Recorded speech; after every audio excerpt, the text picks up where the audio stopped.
kala malah tambah tajam pandangan basirohnya dan makin kuat tawajuhnya, menghadap kepada Allah Subhanahu wa Ta'ala.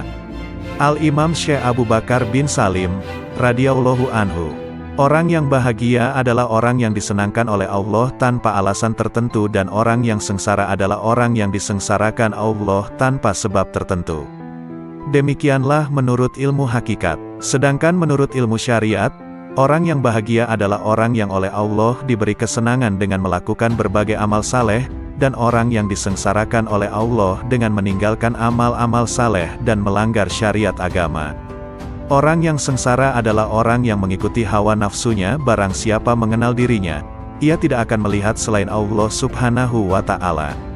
Barang siapa tidak mengenal dirinya, ia tidak akan melihat Allah Subhanahu wa Ta'ala. Barang siapa tidak memelihara waktunya, ia tidak akan selamat dari bencana. Dalam qanaah terdapat ketenteraman dan keselamatan, dalam tamak terdapat kehinaan dan penyesalan. Orang yang arif melihat aib-aib dirinya, sedang orang yang lalai melihat aib-aib orang lain. Dan orang yang bahagia adalah orang yang melawan hawa nafsunya, berpaling dari alam untuk menghadap kepada penciptanya, dan melewatkan waktu-waktu pagi dan sore dengan meneladani sunnah nabinya. Kesuksesanmu adalah ketika kamu membenci nafsumu, dan kehancuranmu adalah saat kamu meridainya. Karena itu, bencilah nafsumu dan jangan meridainya. Niscaya kamu akan berhasil meraih segala cita-citamu, insya Allah. Berprasangka baiklah kepada sesama hamba Allah, sebab buruk sangka timbul karena tiadanya taufik. Ridalah selalu pada qada, bersikap sabarlah, walaupun musibah yang kamu alami teramat besar. Firman Allah, sesungguhnya hanya orang-orang yang bersabarlah yang akan dibalas dengan pahala tanpa batas. Az-Zumar, ayat 10. Ketahuilah oleh kalian, sesungguhnya Allah Subhanahu wa Ta'ala bertajalli, mengagungkan dirinya, di hati para kekasihnya, para kaum arifin.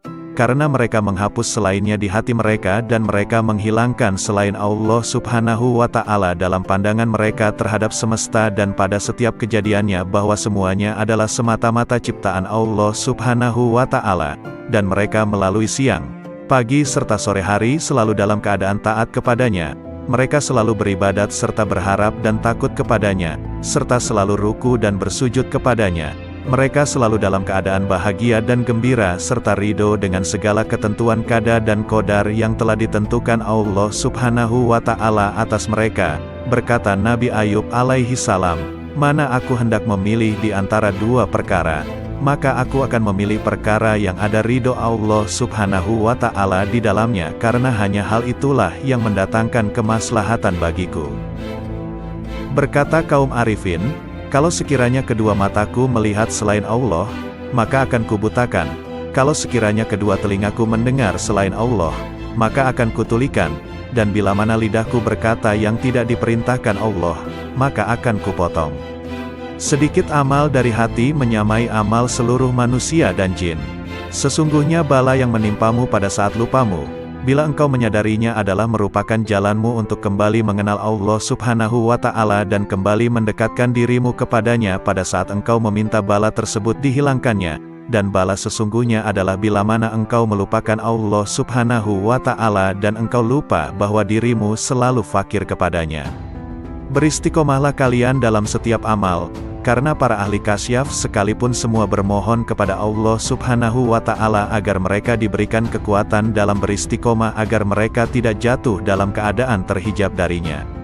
Ketahuilah oleh kalian, makrifat kepada Allah Subhanahu wa Ta'ala adalah dengan kejelasan dan bukan dengan tersamar, dan bila mana seorang hamba diberinya makrifat kepadanya, maka ia pasti akan melihat semua amal yang dicintai oleh Rasulullah Sallallahu Alaihi Wasallam. Imam Ibnu Atta, radhiyallahu anhu, "Jika sebelumnya kau sedikit melakukan salat dan puasa sunnah, maka perbaikilah kekuranganmu dengan banyak bersalawat kepada Rasulullah Sallallahu Alaihi Wasallam. Andai kata sepanjang hidupmu engkau melakukan segala jenis ketaatan dan kemudian Allah Subhanahu wa Ta'ala bersalawat kepadamu sekali saja, maka satu solawat Allah ini akan mengalahkan semua amalmu itu. Sebab engkau bersalawat kepada Rasulullah sesuai dengan kekuatanmu, sedangkan Allah Subhanahu wa Ta'ala bersalawat kepadamu sesuai dengan kebesarannya." Ini jika Allah Subhanahu wa Ta'ala bersalawat kepadamu sekali. Lalu bagaimana jika Allah Subhanahu wa Ta'ala membalas setiap solawatmu dengan 10 solawat sebagaimana yang disebutkan dalam sebuah hadis sahih? Betapa indah hidup ini jika kau isi dengan ketaatan kepada Allah Subhanahu wa Ta'ala, dengan berzikir kepadanya dan bersalawat kepada Rasulullah Sallallahu Alaihi Wasallam. Orang yang menggunakan masa sehatnya untuk bermaksiat kepada Allah Subhanahu wa Ta'ala adalah seperti seorang anak yang mendapat warisan dari ayahnya sebesar 1000 dinar, kemudian ia gunakan semua uang itu untuk membeli ular dan kalajengking yang sangat berbisa yang kemudian mengelilingi dan menggigitnya. Bukankah ular dan kalajengking tersebut akan membunuhnya? Kamu gunakan masa sehatmu untuk bermaksiat kepada Allah Subhanahu wa Ta'ala, maka nilaimu adalah seperti burung pemakan bangkai yang terbang berkeliling mencari bangkai. Dimanapun ia dapatkan, maka ia segera mendarat. Jadilah seperti tawon, kecil tapi memiliki cita-cita yang mulia. Ia hisap wewangian dan ia produksi madu yang enak. Engkau telah terlalu lama bergelimang kemaksiatan, kini terjunlah ke dalam hal-hal yang dicintai Allah Subhanahu wa Ta'ala. Telah kujelaskan hakikat permasalahan ini kepadamu, tetapi orang yang lalai tidak akan sadar meskipun memperoleh berbagai rencana. Sebab wanita yang kurang waras akalnya ketika putranya mati, ia justru tertawa. Begitu pula dirimu, engkau tinggalkan sholat malam, puasa sunnah dan berbagai amal soleh lain yang dapat kau kerjakan dengan seluruh anggota tubuhmu, tetapi tidak sedikit pun engkau merasa sakit. Kelalaian telah membunuh hatimu. Orang hidup akan merasa sakit ketika tertusuk jarum, akan tetapi, sesosok mayat tidak akan merasa sakit meskipun tubuhnya dipotong-potong dengan sebilah pedang. Saat ini hatimu sedang mati, karena itu duduklah di majelis yang penuh hikmah, sebab di dalamnya terdapat hembusan karunia dari surga. Hembusan karunia itu dapat engkau temukan di rumahmu, di perjalananmu. Jangan tinggalkan majelis ilmu, andai kata dirimu masih melakukan banyak maksiat. Jangan berkata, apa manfaatnya aku datang ke majelis ilmu, sedangkan aku senantiasa bermaksiat dan tidak mampu meninggalkannya. Akan tetapi, lepaskanlah busur panahmu selalu. Jika hari ini tidak tepat sasaran, bisa jadi besok tepat sasaran. Engkau hendaknya berpikir untuk melakukan amal sebaik mungkin, bukan sebanyak mungkin. Banyak amal jika tidak dilakukan dengan baik adalah seperti pakaian yang banyak jumlahnya, tetapi harganya murah harganya. Sedangkan sedikit amal tetapi berkualitas, dikerjakan dengan baik, adalah seperti sedikit pakaian tetapi mahal harganya. Amal yang berkualitas, dikerjakan dengan baik, adalah seperti sebuah intan berlian, kecil bentuknya tetapi mahal harganya. Orang yang menjadikan hatinya selalu ingat kepada Allah Subhanahu wa Ta'ala dan berjuang untuk melindungi hatinya dari pengaruh hawa nafsu, maka itu lebih utama daripada banyak melakukan salat dan puasa sunnah, tetapi hatinya dikuasai hawa nafsu. Orang yang melakukan salat dengan hati lalai adalah seperti seseorang yang menghadiahkan 100 peti kosong kepada seorang raja. Tentunya sang raja akan marah dan selalu mengingat perbuatan buruknya ini. Sedangkan orang yang salat dengan hati yang hadir, khusyuk, adalah seperti seorang yang menghadiahkan sebutir intan berlian 100 dinar kepada seorang raja. Sang raja pun akan mengingat dan memujinya selalu. Suatu perbuatan paling berbahaya yang harus kamu waspadai adalah dosa-dosa kecil. Sebab, ketika berbuat dosa besar, engkau menyadari bahayanya dan segera bertobat. Tetapi, terhadap dosa-dosa kecil, engkau seringkali meremehkannya dan tidak bertobat darinya. Engkau seperti seorang diselamatkan oleh Allah Subhanahu wa Ta'ala dari kejaran seekor harimau, pemisalan dosa besar, tetapi kemudian bertemu dan diterkam oleh 50 ekor serigala, pemisalan dosa kecil. Allah Ta'ala mewahyukan, kalian menganggapnya suatu yang ringan saja, padahal dia pada sisi Allah Subhanahu wa Ta'ala adalah besar. An-Nur Ayat 15. Dosa besar jika disandarkan pada kemurahan Allah Subhanahu wa Ta'ala menjadi kecil. Sedangkan dosa-dosa kecil jika kau lakukan secara terus-menerus menjadi dosa besar. Racun meskipun sedikit mampu membunuh. Dosa kecil itu ibarat percikan-percikan api. Sebuah kota, dan pada hakikat api yang berkobar berasal dari percikan-percikan api kecil. Ukurlah dirimu dengan salat. Jika ketika salat engkau tidak memikirkan segala sesuatu selain Allah Subhanahu wa Ta'ala, maka berbahagialah. Tetapi, jika tidak demikian, maka tangisilah dirimu setiap kali kau gerakkan kakimu menuju salat. Pernahkah engkau melihat seorang kekasih tidak ingin bertemu kekasihnya? Allah Ta'ala mewahyukan, sesungguhnya salat akan mencegah dari perbuatan-perbuatan keji dan mungkar. Al-Ankabut, ayat 45. Barang siapa ingin mengetahui kedudukannya di sisi Allah Subhanahu wa Ta'ala, maka ia perhatikan bagaimana salatnya, ia kerjakan dengan tenang dan khusyuk, atau dengan tergesa-gesa dan lalai. Jika salat tersebut ternyata kau lakukan dengan lalai dan tergesa-gesa, maka taburkanlah pasir ke wajahmu. Seseorang yang duduk bersama penjual parfum akan mencium aroma wanginya. Sedangkan salat adalah sebuah ibadah yang seakan-akan kita sedang duduk bersama Allah Subhanahu wa Ta'ala. Jika engkau duduk bersama Allah Subhanahu wa Ta'ala, tetapi tidak memperoleh apa-apa, itu tandanya dalam hatimu terdapat penyakit, entah itu kesombongan, berbangga diri atau ketidaksopanan. Allah Subhanahu wa Ta'ala mewahyukan, aku akan memalingkan orang-orang yang menyombongkan dirinya di muka bumi tanpa alasan yang benar dari tanda-tanda kekuasaanku. Al-A'raf, ayat 146. Selepas salat ia tidak pantas bergegas, tergesa-gesa untuk meninggalkan tempat salatnya. Akan tetapi, hendaknya dia berzikir kepada Allah Subhanahu wa Ta'ala dan beristighfar memohon ampun kepadanya atas segala kekurangan yang ia lakukan di dalam salatnya.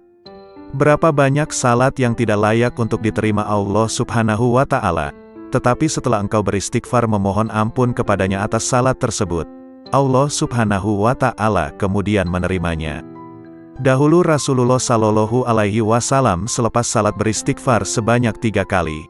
Sesungguhnya orang yang bermaksiat kepada Allah Subhanahu wa Ta'ala adalah dia yang tidak mengenal siksanya, dan orang yang tidak taat kepadanya adalah dia yang tidak mengetahui pahala yang Allah sediakan. Andai kata mereka melihat siksa neraka, tentu mereka tidak akan lalai. Dan andai kata mereka melihat berbagai kenikmatan yang disediakan Allah Subhanahu wa Ta'ala bagi penghuni surga, tentu sekejap pun mereka tidak akan meninggalkan ibadah. Jika engkau berteman dengan para pecinta menyeretmu untuk mencintai dunia. Jika engkau berteman dengan para pecinta akhirat, maka mereka akan membawamu untuk mencintai Allah Subhanahu wa Ta'ala. Jika kau ingin bermaksiat kepada Allah Subhanahu wa Ta'ala, maka lakukanlah di tempat di mana Dia tidak melihatmu dan dengan kekuatan yang tidak berasal darinya, dan kedua hal ini mustahil dapat kamu lakukan, sebab semua yang kau gunakan untuk bermaksiat adalah nikmatnya. Kau gunakan nikmat yang Ia anugerahkan untuk bermaksiat kepadanya. Bahkan kau sangat ahli bermaksiat dalam berbagai bidang. Terkadang engkau menggunjing, terkadang mengadu domba dan terkadang memandang yang haram. Ibadah yang kau bangun selama 70 tahun, kau robohkan dalam sekejap. Hai penghancur ketaatan, Allah Subhanahu wa Ta'ala menjadikanmu miskin adalah agar kau berdoa, dan memohon kepadanya. Hai orang yang menenggelamkan nafsunya dalam berbagai keinginan jahat dan maksiat, andai saja kau beri nafsumu hal-hal yang mubah, tidak berdosa dan tidak berpahala. Mengapa engkau tidak mencintai Dia yang ketika kau berbuat buruk kepadanya, justru memberimu berbagai nikmat dan bermurah kepadamu? Jika ingin membersihkan air, maka akan kau singkirkan segala hal yang dapat mengotorinya. Anggota tubuhmu ini seperti selokan-selokan yang bermuara ke hati. Karena itu jangan kau alirkan kotoran ke dalam hatimu, seperti pergunjingan, pengadu dombaan, ucapan yang buruk, pandangan yang haram dan lain sebagainya. Hati akan bercahaya dengan memakan makanan halal, berzikir, membaca Al-Quran dan menjaga mata dari pandangan yang tidak mendatangkan pahala, pandangan yang kurang disukai agama dan pandangan yang haram. Jangan biarkan matamu memandang sesuatu, kecuali jika pandangan itu menambah ilmu dan hikmahmu. Al-Imam Qutbil Mu'ti Al-Habib Ali bin Muhammad Al-Habsyi, radhiyallahu anhu. Camkanlah, jangan sampai kalian tidak mempelajari ilmu bahasa, nahwu dan shorof. Karena ilmu bahasa merupakan dasar dan perantara kalian untuk memahami semua ilmu. Wahai saudaraku, berprasangka baiklah kepada Allah Subhanahu wa Ta'ala, wujudkanlah kebenaran janjinya. Cukuplah bagi kita firman Allah Subhanahu wa Ta'ala, seperti disabdakan Rasulullah Shallallahu Alaihi Wasallam, aku bersama prasangka hambaku terhadapku, maka berprasangkalah kepadaku sesukamu. Jika seorang hamba memedulikan penyakit hati seperti penyakit badan, niscaya mereka akan mendapatkan tabib di hadapan mereka. Tetapi, sedikit sekali yang membahas masalah ini, karena mereka telah dikuasai nafsu dan akal. Jika tak ada ketamakan, dan tak ada satu makhluk pun keluar dari lingkaran jejak Nabi Sallallahu Alaihi Wasallam, tidak akan ada manusia mengejar dunia yang fana ini atau berpaling dari kebahagiaan akhirat yang kekal. Tak ada derajat yang lebih tinggi daripada prasangka baik, karena di dalam prasangka baik, terdapat keselamatan dan keberuntungan. Di dalam keluasan rahmat Allah Subhanahu wa Ta'ala, sirnalah amalmu seperti amal setiap makhluk. Di dalam rahasia Allah Subhanahu wa Ta'ala, yang dititipkan pada makhluknya, terdapat sesuatu yang mengharuskan untuk berkeyakinan bahwa semua makhluk adalah aulia. Keteguhan yang sempurna berbeda-beda. Keteguhan dalam perkataan berbeda dengan keteguhan dalam perbuatan. Keteguhan dalam perbuatan berbeda dengan keteguhan dalam beramal. Keteguhan dalam beramal berbeda dengan keteguhan dalam mencari. Keteguhan dalam mencari berbeda dengan keteguhan dalam apa yang dicari. Sedangkan hakikat, secara utuh dan merupakan kedudukan yang terakhir, adalah tidak memalingkan pandangan dari Allah Subhanahu wa Ta'ala sekedip mata pun, bahkan yang lebih cepat dari itu. Janganlah kau putuskan kehadiranmu di tempat-tempat yang baik karena alasan kesibukan dunia. Hati-hatilah karena itu merupakan tipu daya setan. Hadirkanlah Allah Subhanahu wa Ta'ala ketika sendirian. Sembahlah Dia, seakan melihatnya, dan jika tidak melihatnya, sesungguhnya Dia melihatmu. Orang yang lalai mengira bahwa dirinya mencapai kelezatan dunia tanpa mengetahui bahwa sebenarnya kemanisan dunia bercampur dengan kepahitannya. Sedangkan kehidupan indah yang sebenarnya adalah berpaling dari dunia, kemudian masuk ke hadirat yang maha kaya dengan sifat fakir, miskin, lalu memetik sesuatu yang indah dari tempat itu. Kerjakanlah segala perintah Allah Subhanahu wa Ta'ala dan tinggalkanlah larangannya. Jangan sampai Allah Subhanahu wa Ta'ala melihatmu melakukan apa yang dilarangnya, atau kehilanganmu pada perintahnya. Bangkitlah untuk memenuhi hak Allah Subhanahu wa Ta'ala. Bersemangatlah melakukan sesuatu yang membuat para salaf mulia. Cabutlah ketajaman dari sarung pedang tabiatmu yang membelah akar cinta dari asalnya. Taburilah tanah dengan benih pohon-pohon kezuhudan, hingga menghasilkan qurb, kedekatan kepada Allah Subhanahu wa Ta'ala, air telaga dari celah wisal, persatuan dengan Allah Subhanahu wa Ta'ala, dan pengetahuan pada puncak tujuan. Sesungguhnya, balasan setiap amal tergantung dari niatnya. Hadis riwayat Bukhari dan Muslim. Niat seorang mukmin lebih baik daripada amalnya. Sudah menjadi sifat seorang mukmin untuk menetapkan berbagai amal yang agung dan berusaha mengamalkannya, padahal dia hanya mampu mengamalkan sebagian darinya. Sebagai contoh adalah orang yang berniat menggunakan semua nafasnya, waktunya, untuk membaca wirid, zikir atau untuk berpikir. Ternyata dia hanya mampu menggunakan sebagian waktunya saja. Apa yang telah dia kerjakan itu baik, tapi niatnya tersebut lebih baik dari amal yang telah dia kerjakan. Syekh Salman Al-Farisi, radhiyallahu anhu. 3 kelompok manusia yang membuatku heran hingga tertawa. 1.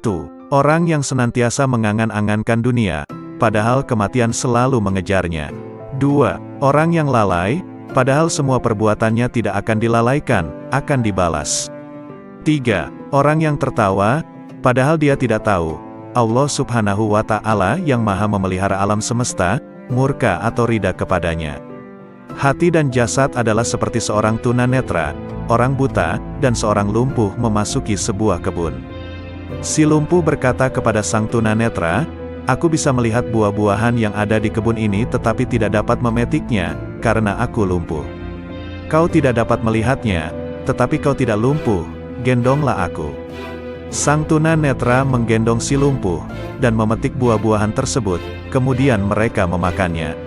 Ruh dan jasad bekerja sama untuk berbuat maksiat kepada Allah Subhanahu wa Ta'ala, maka keduanya layak mendapat siksa. Syekh Harits Al-Muhasibi, radhiyallahu anhu. Saudaraku, kuperingatkan kau agar tidak sombong. Ingatlah bahwa Allah Subhanahu wa Ta'ala senantiasa mengawasimu. Oleh karena itu jangan sekali-kali menghina seseorang atau menolak kebenaran yang disampaikan kepadamu. Allah Subhanahu wa Ta'ala murka kepada seseorang yang bersikap demikian dan Ia akan merendahkan mereka yang menyombongkan diri. Bagaimana kau dapat menghina seorang muslim, padahal kau tidak pernah tahu bagaimana akhir usiamu dan usianya kelak. Di samping itu kau juga tidak mengetahui, kelak engkau akan masuk mana, surga atau neraka. Jika mau bersikap jujur, maka yang paling pantas untuk kau hina adalah dirimu sendiri. Sudahkah kau teliti keburukan-keburukan dirimu dan kekotoran jiwamu yang tidak diketahui orang lain, sehingga kau sucikan hati orang lain dan kau cela dirimu sendiri? Sesungguhnya kau dilarang untuk memuliakan dan menyucikan dirimu sendiri. Perbuatan ini haram bagimu. Jika kau lakukan, kelak di hari kiamat kau akan berada di bawah telapak kaki orang-orang yang kau hina di dunia. Renungkanlah ini dan memohonlah kepada Allah Subhanahu wa Ta'ala untuk menolongmu menghapuskan kesombongan dari hatimu. Semoga Allah Subhanahu wa Ta'ala melindungi kita semua dari sifat sombong ini. Al-Imam Al-Qut Al-Habib Abdullah bin Muhsin Al-Ettas, radhiyallahu anhu. Keramat Empang Bogor. Berziarahlah kamu kepada orang-orang soleh, karena orang-orang soleh adalah obat hati. Sebaik-baiknya teman adalah Al-Quran, dan seburuk-buruknya teman adalah syaitan. Bermaksiatlah sepuas kamu pasti kamu akan mati, dan beramal solehlah sepuas kamu pasti kamu akan mati. Orang yang buta bukan orang yang melihat banyaknya harta, akan tetapi, yang disebut orang buta, adalah orang yang tak mau melihat ilmu agama. Al-Imam Al-Qut Al-Habib Ahmad bin Hasan Al-Atta, radhiyallahu anhu. Insya Allah ucapanku yang kau tulis dan kumpulkan akan memberikan manfaat yang besar. Dan usahamu ini lebih bermanfaat dan langgeng daripada mencatat karomah-karomah yang terjadi. Karomah yang berlangsung pada saat itu saja dan akan dilupakan dengan berjalannya waktu. Namun manfaat ucapanku ini insya Allah Ta'ala akan abadi. Orang yang menghargai ucapanku belum datang, mereka adalah orang-orang masa depan. Sesungguhnya terlalu memfasih-fasihkan bacaan adalah bid'ah. Andai kata salaf membaca Al-Quran seperti mereka yang suka memfasih-fasihkan bacaannya, tentu mereka tidak dapat menghatamkan Al-Quran dalam semalam. Imam Ghazali juga pernah berkata bahwa hudur dan khusyuk dalam membaca Al-Quran tidak mungkin dapat dirasakan oleh orang yang membaca Al-Quran dengan terlalu memfasihkan huruf dan memberi tekanan berlebihan pada tashdid-tashdidnya. Andai kata kalian curahkan seluruh konsentrasi kalian untuk merenungkan makna rahmat, pujian, rububiyah, kekuasaan Allah Subhanahu wa Ta'ala, Al-Malik, penghambaan, permohonan hidayah, Sirotol Mustaqim yang ada dalam Fatihah, maka itu lebih baik. Jika kau membaca ayat sajadah dan pada saat itu kau berada di tempat yang tidak layak untuk sujud, maka bayangkanlah seakan-akan dirimu berada di tempat yang mulia, seperti Masjidil Haram atau masjid-masjid lainnya. Setelah itu sujudlah dengan hatimu. Syekh Abdul Qadir Al-Jailani dalam bukunya yang berjudul Al-Gunyah mengatakan, jika aku berdiri mengerjakan sholat, maka bayangkanlah seakan-akan kau sedang menghadap Ka'bah dan saksikanlah Ka'bah itu dengan hatimu. Niscaya kau akan meningkat ke makom yang lain. Kerjakanlah salat karena Allah Subhanahu wa Ta'ala memerintahkannya. Jadikanlah makna segala sesuatu sebagai tujuanmu. Jangan jadikan cara pengucapan huruf, makraj, dan sejenisnya sebagai pusat perhatianmu dalam salat. Tapi amati dan renungkan, tadabur, makna ayat yang kau baca. Apa yang menghalangimu untuk merenungkan makna basmalah, arti rahmat ayat pertama dan makna syukur? Renungkan dengan pemberi nikmat dan pemelihara alam, makna rahmat di ayat ketiga, makna raja dan penguasa, makna ibadah, pertolongan, hidayah, Sirotol Mustaqim dan orang-orang yang berjalan di atasnya, yaitu orang-orang yang diberi nikmat oleh Allah Subhanahu wa Ta'ala. Renungkan tentang orang-orang yang berpaling, yakni orang-orang yang dimurkai Allah Subhanahu wa Ta'ala. Manusia mempunyai dua sayap yang dapat ia gunakan untuk terbang ke tempat yang mulia, yaitu niat dan himmah, semangat dan tekad. Sedangkan penghuni zaman ini berpijak pada salah satu di antara keduanya. Ada yang memiliki niat, tapi tidak memiliki himmah. Ada yang himmahnya besar tapi belum memiliki niat. Jika seseorang mempunyai niat, kemudian memperoleh himmah, maka Allah Subhanahu wa Ta'ala akan memperhatikannya dan akan menyampaikannya pada tujuan. Niat itu sebelum himmah dan himmah sebelum amal. Setiap zaman ada 124.000 wali dan setiap wali mewarisi hal dari Nabi Shallallahu Alaihi Wasallam. Di antara mereka ada yang tahu dirinya wali, tapi ada juga yang tidak tahu. Imam Junaid berkata, barang siapa membuka bagi dirinya satu pintu niat baik, maka Allah Subhanahu wa Ta'ala membukakan baginya 70 pintu taufik. Dan barang siapa membukakan untuk dirinya satu pintu niat buruk, maka Allah Subhanahu wa Ta'ala membukakan untuknya 70 pintu hislan, dorongan untuk bermaksiat. Jika kau membaca sesuatu dan tidak dapat memahaminya, atau hatimu tidak hadir sewaktu membacanya, maka ulangi lagi di waktu yang lain. Sebab setiap waktu memiliki rahasia yang berbeda. Hati manusia seperti Baitul Ma'mur. Setiap hari ada 70.000 malaikat yang tawaf mengelilinginya hingga hari kiamat. Dalam 24 jam hati 70.000 bisikan dan setiap bisikan dipegang oleh seorang malaikat. Setiap orang memiliki 360 urat. Ada urat yang akan mendorongnya untuk berbuat kebaikan, dan ada yang menggerakkannya untuk berbuat kejahatan. Jika melihat orang soleh, urat-urat kebaikan akan menggerakkannya untuk berbuat baik. Jika melihat orang durhaka, maka urat-urat keburukannya akan menggerakkannya untuk berbuat jahat. Ilmu yang bermanfaat adalah yang tidak akan meninggalkanmu di dunia maupun di akhirat. Ilmu adalah alat, meskipun ilmu itu baik, tapi hanyalah alat, bukan tujuan. Ilmu digunakan hanya untuk mencapai tujuan. Ilmu harus diiringi adab, akhlak dan niat-niat soleh. Ilmu demikian inilah yang dapat mengantarkan seseorang kepada makom-makom yang tinggi. Jika dalam hatimu terlintas bisikan buruk atau ajakan untuk bermaksiat, angkatlah kepalamu ke langit lalu ucapkan, Allah, dengan satu nafas. Perbuatan ini akan membakar dan menghapus dengan seketika bisikan-bisikan buruk dalam hati. Hikmah dari menengadahkan kepala ke langit adalah karena setan tidak dapat mendatangi manusia dari atas kepalanya. Allah berfirman, kemudian iblis akan mendatangi mereka dari muka dan belakang mereka dari kanan dan kiri mereka. Al-A'raf ayat 17. Setiap kebajikan terasa berat bagi nafas. Tapi jika dipaksakan, ia akan terbiasa dan dapat mengerjakannya dengan mudah. Sebagian orang jika melihat nafasnya benci pada perbuatan baik, ia mengikuti nafasnya dan cenderung kepadanya. Ia selalu berbuat demikian, hingga tidak mampu lagi berbuat baik. Akhirnya, hatinya menjadi keras.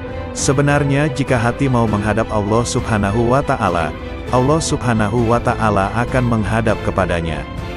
Jika berpaling, maka Allah Subhanahu wa Ta'ala pun akan berpaling darinya. Sifat nafas adalah suka menentang dan mudah bosan. Jika kau membiasakannya dengan kebaikan, ia akan menjadi baik, tapi jika kau membiasakan dengan keburukan, ia akan menjadi buruk. Jika kau memandang seorang yang soleh dan istiqomah, khusyuk, dan wara, lalu kau bandingkan akhlakmu dengan akhlaknya, amalmu dengan amalnya, keadaanmu dengan keadaannya, maka kau akan mengetahui aib dan kekuranganmu. Setelah itu akan mudah bagimu untuk memperbaiki ucapan dan perbuatanmu yang salah, lahir maupun batin. Itulah sebabnya kita dianjurkan untuk bergaul dengan orang-orang yang soleh dan mulia serta dilarang bergaul dengan selain mereka. Sebab watak seseorang akan mencuri watak orang lain. Jika tidak kau temukan teman duduk yang soleh, pelajarilah buku, sifat, riwayat hidup dan semua perilaku kaum solihin. Al-Imam Al-Qut Al-Habib Abu Bakar bin Muhammad As-Segaf, Gresik, radhiyallahu anhu. Ketahuilah bahwa Allah Subhanahu wa Ta'ala akan memberikan kepada hambanya segala apa yang dipanjatkan sesuai dengan niatnya. Menurut saya Allah Subhanahu wa Ta'ala niscaya akan mendatangkan segala nikmatnya di muka dunia, dengan cara terlebih dahulu dia titipkan di dalam hati hambanya yang berhati bersih. Untuk itu kemudian dibagi-bagikan kepada hambanya yang lain. Amal seorang hamba tidak akan naik dan diterima Allah Subhanahu wa Ta'ala kecuali dari hati yang bersih. Ketahuilah wahai saudaraku, seorang hamba belum dikatakan sebagai hamba Allah Subhanahu wa Ta'ala yang sejati jika belum membersihkan hatinya. Wahai saudara-saudaraku, dengarkanlah apa yang dikatakan Habib Ali bin Muhammad Al-Habsyi. Beliau meminta kepada kita untuk selalu meluangkan waktu menghadiri majlis-majlis semacam ini, taklim, zikir. Ketahuilah bahwa menghadiri suatu majelis yang mulia akan dapat menghantarkan kita kepada suatu derajat yang tidak dapat dicapai oleh banyak amal kebajikan yang lain. Simaklah apa yang dikatakan guruku tadi. Di zaman ini, hanya sedikit orang yang menunjukkan adab luhur dalam majelis. Jika ada seseorang yang datang, mereka berdiri dan bersalaman atau menghentikan bacaan, padahal orang itu datang ke majelis tersebut tidak lain untuk mendengarkan. Oleh karenanya, banyak aku jumpai orang di zaman ini, jika datang seseorang, mereka berkata, "Silahkan kemari," dan yang lain mengatakan juga, "Silahkan kemari," sedang orang yang duduk di samping mengipasinya. Gerakan-gerakan dan kegaduhan yang mereka timbulkan menghapus keberkahan majelis itu sendiri. Keberkahan majelis bisa diharapkan, apabila yang hadir beradab dan duduk di tempat yang mudah mereka capai. Jadi keberkahan majelis itu pada intinya adalah adab, sedangkan adab dan pengagungan itu letaknya di hati.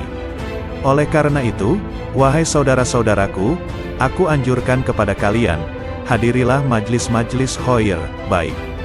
Ajaklah anak-anak kalian ke sana dan biasakan mereka untuk mendatanginya agar mereka menjadi anak-anak yang terdidik baik, lewat majelis-majelis yang baik pula.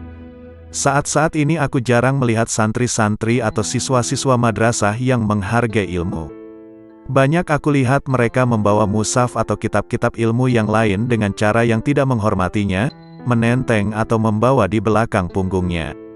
Lebih dari itu mereka mendatangi tempat-tempat pendidikan yang tidak mengajarkan kepada anak-anak kita untuk mencintai ilmu tapi mencintai nilai semata-mata.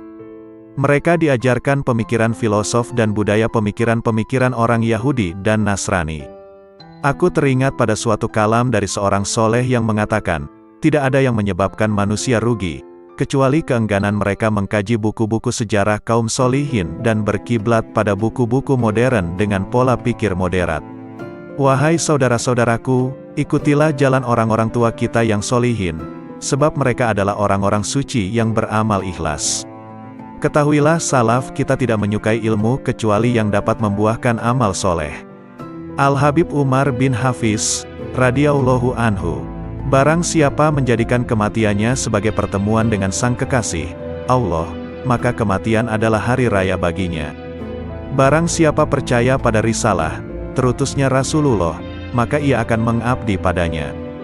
Dan barang siapa percaya pada risalah, maka ia akan menanggung, sabar, karenanya.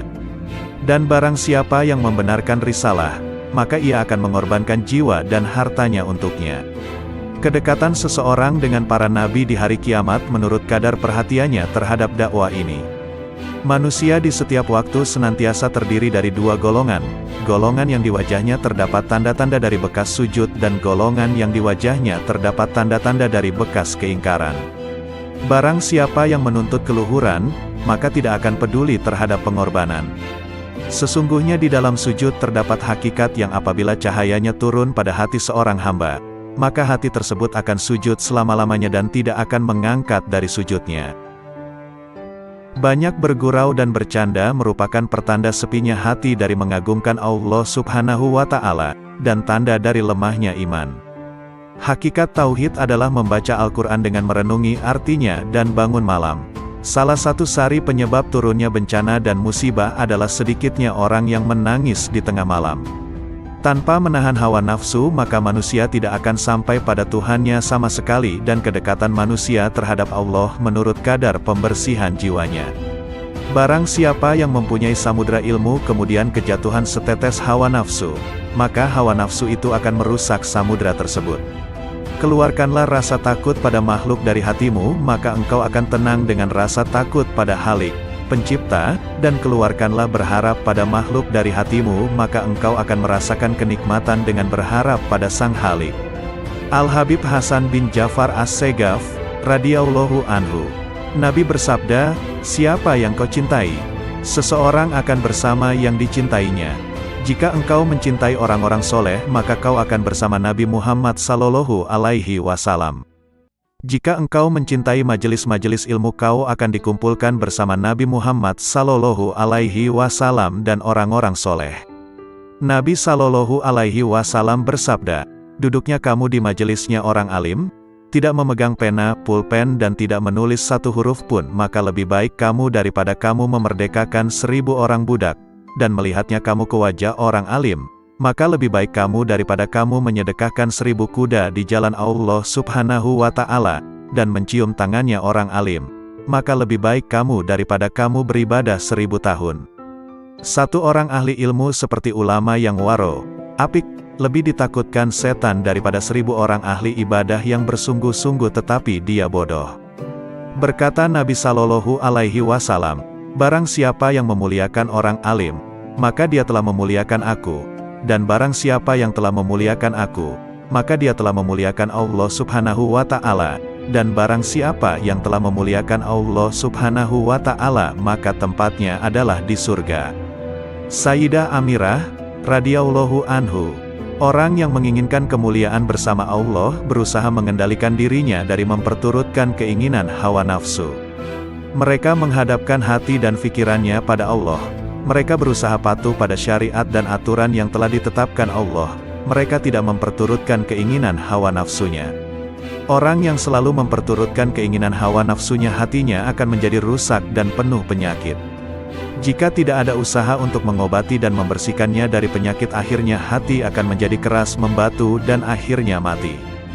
Dalam hati mereka ada penyakit, lalu ditambah Allah penyakitnya, dan bagi mereka siksa yang pedih, disebabkan mereka berdusta. Al-Baqarah ayat 10. Para ahli tasawuf membagi nafsu manusia menjadi 7 tingkatan, yaitu 1. Nafsul amarah, ini adalah tingkatan yang paling rendah. Nafsul amarah cenderung mendorong manusia untuk melakukan perbuatan keji dan rendah. Keberadaan nafsu ini disebutkan dalam Quran Surah Yusuf ayat 53. 2. Nafsul lawamah, tingkat yang lebih tinggi adalah nafsul lawamah. Nafsu ini sering mengkritik dan menyesali tindakan yang tidak patut yang dilakukan atas dorongan nafsul lawamah. Keberadaan nafsu ini disebutkan dalam Quran Surah Al-Qiyamah ayat 2. 3. Nafsul mulhamah, tingkat nafsu yang ketiga adalah nafsul mulhamah. Keberadaannya disebutkan dalam Quran Surah Asy-Syam ayat 7-10. 4. Nafsul mutmainah, keberadaan nafsu ini disebutkan dalam Quran Surah Al-Fajr 27-31. 5. Nafsul radiyah, orang yang mencapai tingkat ini selalu merasa puas dengan apa yang diterimanya dari Allah. Bagi mereka sama saja kejadian baik maupun buruk yang menimpanya. 6. Nafsul mardiyah, tingkat ini lebih tinggi daripada nafsul radiyah. Ia adalah orang yang sangat dekat dan dicintai Allah. Merekalah yang dimaksud oleh salah satu hadis qudsi, senantiasa hambaku mendekatkan diri kepadaku dengan mengerjakan ibadah-ibadah sunnah hingga aku cinta padanya. Maka apabila aku telah mencintainya, jadilah aku pendengarannya yang dengannya ia mendengar, penglihatannya yang dengannya ia melihat, perkataannya yang dengannya ia berkata-kata. Jadilah aku tangannya yang dengannya ia berbuat, jadilah aku kakinya yang dengannya ia melangkah, dan akalnya yang dengannya ia berfikir. 7. Nafsul kamilah, ini adalah tingkatan para nabi dan rasul, manusia suci dan sempurna, yang selalu berada dalam pengawasan dan bimbingannya. Terpelihara dari perbuatan yang tercela. Untuk meraih tingkatan nafsu dari level rendah sampai yang tinggi seperti tersebut di atas diperlukan perjuangan yang gigih dan ulet. Tidak bisa didapat dengan santai tanpa usaha yang maksimal. Untuk naik dari satu tingkat ke tingkat yang lebih tinggi dibutuhkan waktu yang cukup lama sampai bertahun-tahun. Jika suatu wilayah sudah tidak ada lagi cahaya Allah atau hukum syaranya sudah dilecehkan, manusia sudah tidak lagi menyembah Allah, Tuhannya adalah uang, jabatan, dan hawa nafsu, maka efeknya adalah pembersihan total sama dengan disucikannya kembali dengan teguran bencana sebagai pemusnahan berhala-berhala. Maka dari itu umur keberlangsungan dunia itu tergantung bagaimana manusia-manusianya mengakui dengan perbuatan hati bahwa tiada Tuhan selain Allah, yang maha berkuasa dalam memberi maslahat dan menarik mudarat. Jadilah sebenar-benar hamba Allah yang tiada pernah mengangankan ataupun mencita-citakan selainnya. Ridolah dengan pengaturan-pengaturannya baik pada dirimu maupun orang lain dan setujuilah kadar-kadarnya. karena tugas kita hanyalah menurutinya di segala kondisi. Dan yakinlah bahwa pengaturannya adalah sebaik-baik pengaturan yang pandai dan cermat untuk kita, karena kita belum tentu bisa mengatur kebaikan untuk diri sendiri. Yakin dan percayalah kau akan mendapatkan yang lebih baik di akhirat kelak yang telah Allah sediakan untuk hamba-hambanya yang menuruti. Nabi Muhammad Sallallahu Alaihi Wasallam. Marifat adalah modalku, akal fikiran adalah sumber agamaku, cinta adalah dasar hidupku, rindu kendaraanku, zikrullah adalah kawan dekatku, keteguhan adalah perbendaharaanku, duka adalah kawanku, ilmu adalah senjataku, ketabahan adalah pakaianku, kerelaan adalah sasaranku, fakir, kesederhanaan adalah kebanggaanku, menahan diri adalah pekerjaanku, keyakinan adalah makananku, kejujuran adalah perantaraanku, ketaatan adalah ukuranku, berjihad adalah perangaiku, dan hiburanku adalah sholat. Janganlah engkau gantungkan hatimu kepada dunia karena sesungguhnya aku tidak menjadikan dunia ini untuk engkau. Jadikan cintamu kepadaku sebab tempat kembalimu adalah kepadaku. Bersungguh-sungguhlah engkau mencari surga. Putuskan harapan dari makhluk karena sesungguhnya mereka itu sedikit pun tidak ada kuasa di tangan mereka. Rajinlah mengerjakan sembahyang tahajud karena sesungguhnya pertolongan itu beserta qiyamul lail. Nabi Muhammad Sallallahu Alaihi Wasallam bersabda, "Wahai Ali, apakah engkau menginginkan 600.000 kambing, 600.000 dinar atau 600.000 kalimat?" Lalu, Imam Ali alaihi salam menjawab, "Wahai Rasulullah, aku menginginkan 600.000 kalimat." Lalu Rasulullah bersabda, "Wahai Ali, aku akan meringkas 600.000 kalimat itu dalam 6 kalimat. 1.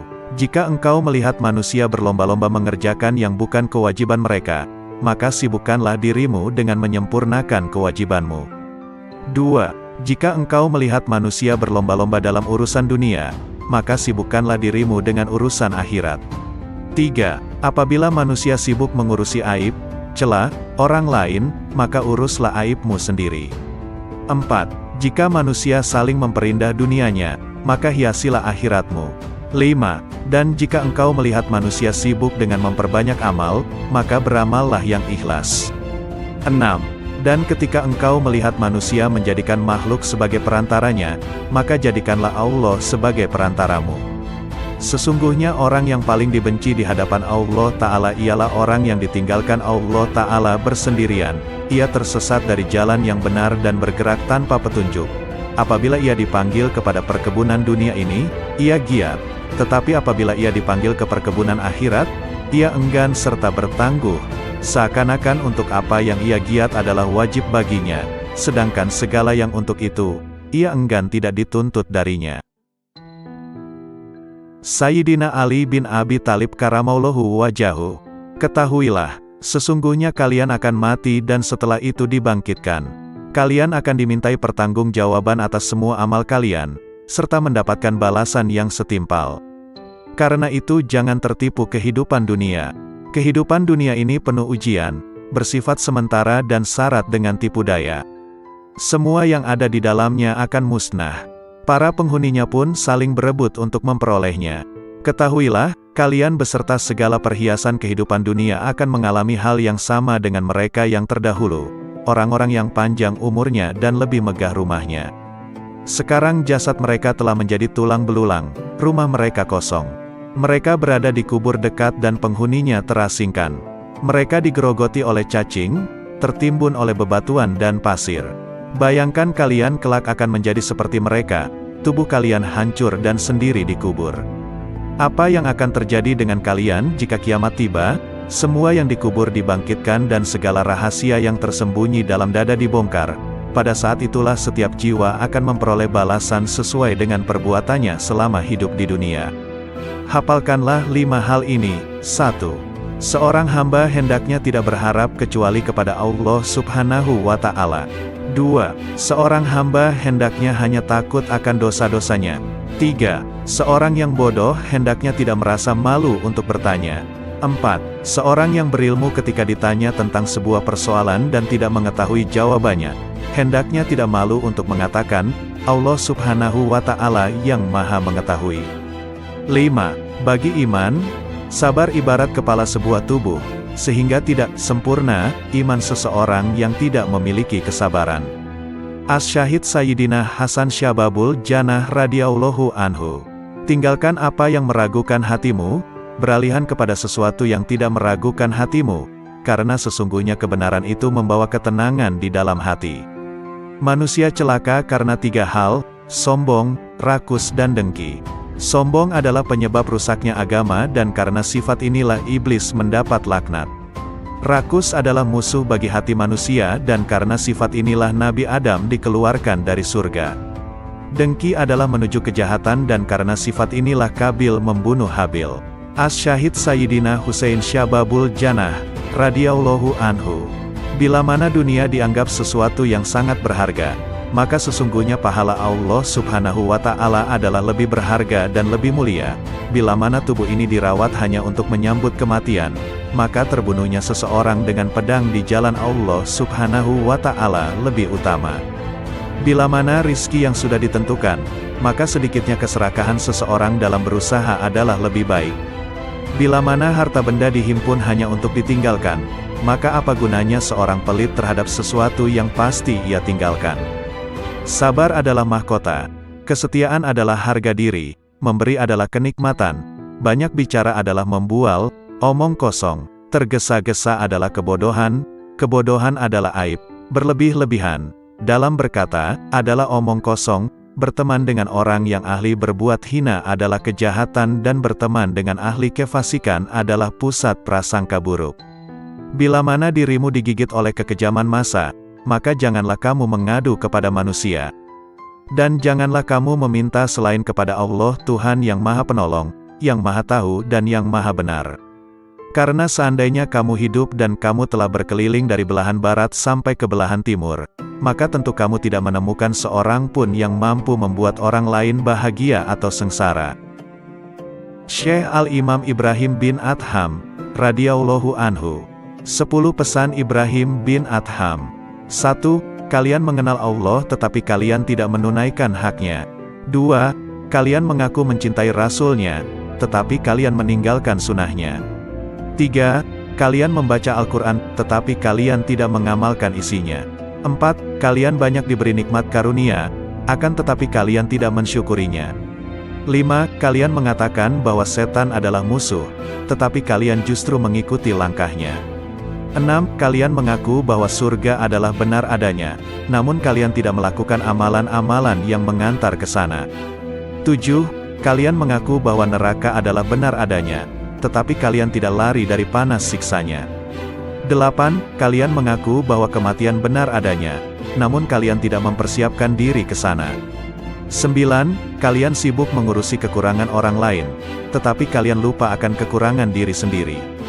10. Kalian menguburkan jenazah, akan tetapi tidak mau mengambil pelajaran dari peristiwa kematian. Ada 7 perkara yang perlu diingat. 1. Orang yang banyak bicara janganlah kamu harapkan sangat kesadaran hatinya. 2. Orang yang banyak makan janganlah kamu harapkan sangat kata-kata hikmat darinya. 3. Orang yang banyak bergaul dengan manusia janganlah kamu harapkan sangat kemanisan ibadahnya. 4. Orang yang cinta kepada dunia janganlah kamu harapkan sangat husnul hatimahnya. 5. Orang yang memilih berkawan dengan orang yang zalim janganlah kamu harapkan sangat kelurusan agamanya.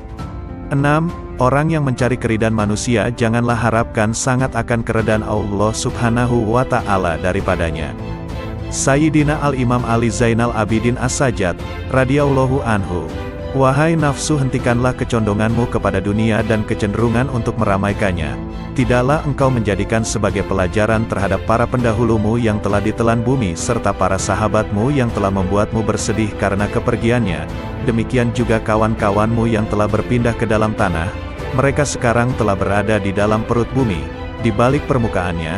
Kebaikan-kebaikan mereka ikut lebur menyatu di dalamnya. Sudah berapa banyak manusia-manusia yang telah dibinasakan oleh kekejaman massa dari abad ke abad, serta beberapa banyak manusia-manusia yang telah dirusak oleh bumi dengan bencana-bencananya, lalu mereka ditenggelamkan di dalam gumpalan tanahnya, dari berbagai jenis manusia yang pernah engkau ajak bergaul dan kemudian mereka kamu antarkan ke dalam kuburnya. Betapa banyak manusia yang telah ditipu oleh dunia dari mereka yang justru mendiaminya. Dan betapa banyak manusia yang telah dibanting oleh dunia dari mereka yang justru menempatinya. Lalu dunia itu tidak mau mengangkatnya lagi dari keterpelesetannya, tidak menyelamatkannya dari kebinasaannya, tidak menyembuhkan dari kepedihannya, tidak membebaskannya dari penyakitnya, dan tidak melepaskannya dari penderitaannya. Amal yang paling utama di sisi Allah Subhanahu wa Ta'ala adalah sesuatu yang dilakukan menurut sunnah Rasulullah Shallallahu Alaihi Wasallam.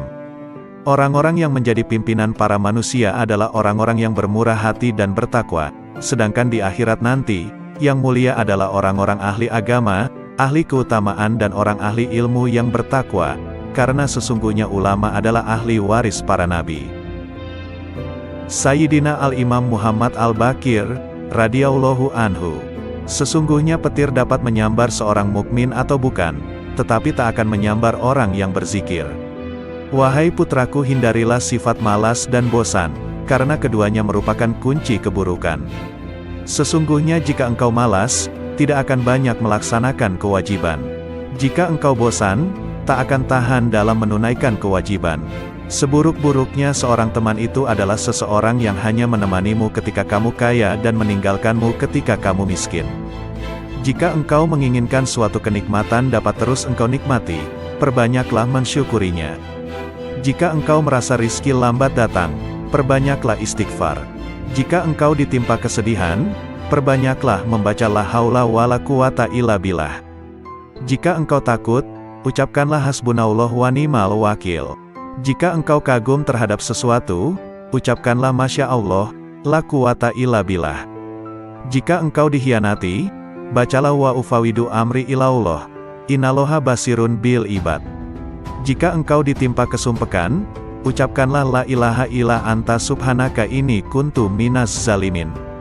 Sayyidina Al-Imam Ja'far As-Shadiq, Amudusi Saraf, radhiyallahu anhu.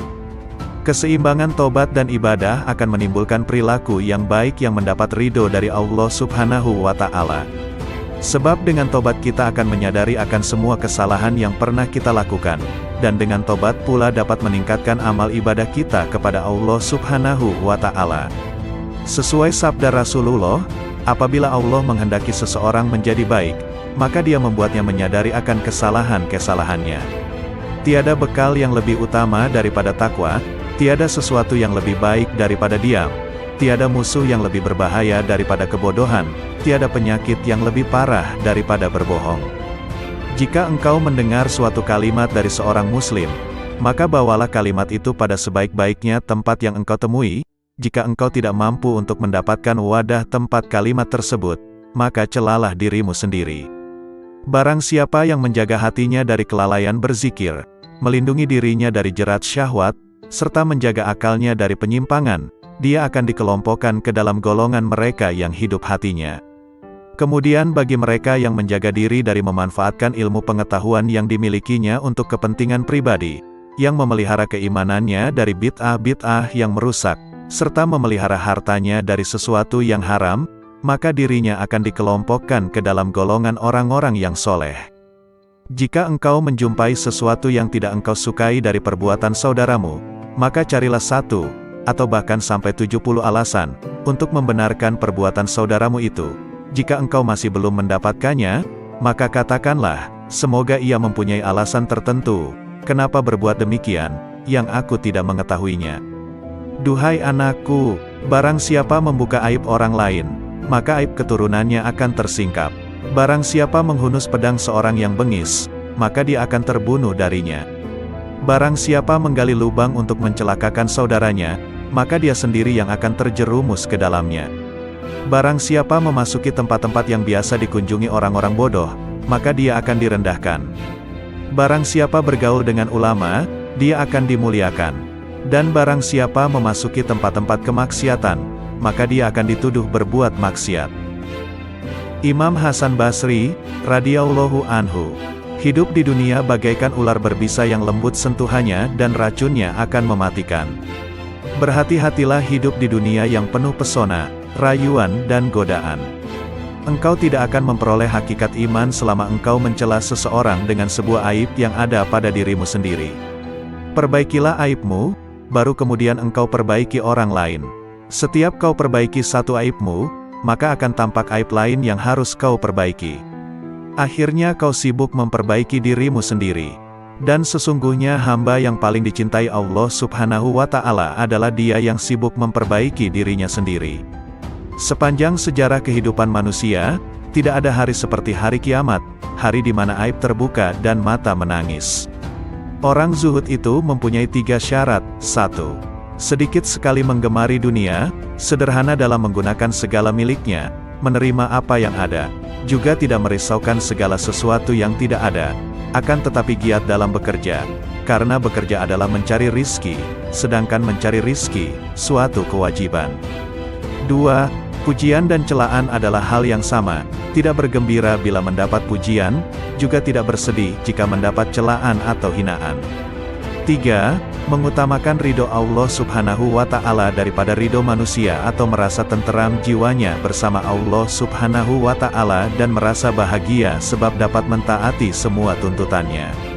Imam Muhammad Asy-Syafi'i, radhiyallahu anhu. Cintailah orang soleh, karena mereka memiliki kesolehannya.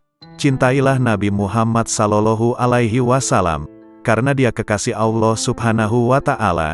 Dan cintailah Allah Subhanahu wa Ta'ala, karena dia kecintaan Nabi dan orang soleh. Dunia adalah tempat yang licin dan menggelincirkan, rumah yang hina, bangunan-bangunannya akan runtuh, penghuninya akan beralih ke kuburan, perpisahan dengannya adalah sesuatu keniscayaan, kekayaan di dunia sewaktu-waktu bisa berubah menjadi kemiskinan, bermegah-megahan adalah suatu kerugian, maka memohonlah perlindungan Allah Subhanahu wa Ta'ala. Terimalah dengan hati yang lapang segala karunia-Nya. Jangan terpesona dengan kehidupanmu di dunia sehingga meninggalkan kehidupan akhirat. Ketahuilah, sesungguhnya hidupmu di dunia akan sirna, dindingnya juga miring dan hancur. Maka perbanyaklah perbuatan baik dan janganlah terlalu banyak berangan-angan. Menganggap benar dengan hanya satu pandangan merupakan suatu bentuk ketertipuan. Berpegangan dengan suatu pendapat itu lebih selamat daripada berkelebihan dan penyesalan. Melihat dan berpikir, keduanya akan menyingkap keteguhan hati dan kecerdasan. Bermusyawarah dengan orang bijak merupakan bentuk kemantapan jiwa dan kekuatan mata hati. Ketahuilah bahwa orang yang jujur kepada Allah Subhanahu wa Ta'ala, ia akan selamat.